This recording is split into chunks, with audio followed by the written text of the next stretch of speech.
都不知所謂。唔係㗎，生人都要破地獄㗎，生人都好多地獄。地府出名關，名關飄渺路難呢。當你睇到呢封信嘅時候咧，我已經到咗站，要落車先㗎啦。你話你好感激我喺你人生最絕路嘅時候，俾條生路你行。但係你又知唔知道啊？其實我都好感激你㗎，因為你教咗我點樣做殯儀嘅。原來生人嘅感受先至係最重要嘅。我世人啦，就淨係識得做個男和佬，又唔識得做老豆，更加唔識得同仔女溝通。你係我見過唯一識得超度生人嘅行街，所以我希望我嘅喪禮由你負責幫我超度我兩個仔女，等佢哋可以釋懷。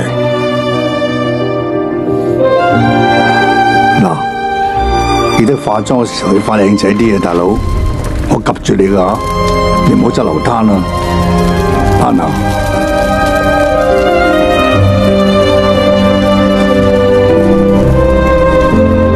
其實要嚟到呢個地球做一個人，根本就係好困難，好唔容易。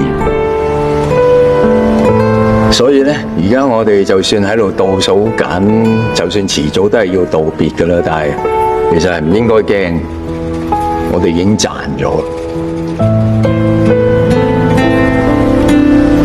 人海茫茫，我哋可以搭埋同一班車，真係好唔容易。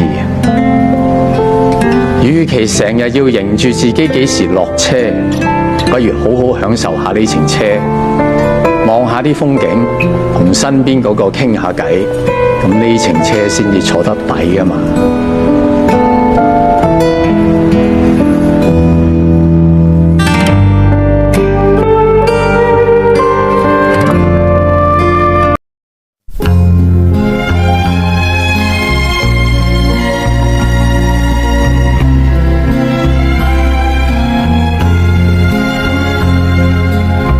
別離識分飛，緣分一朝忍心拋棄，往日情未泯，泣煙凄聲，願蒼天太狠。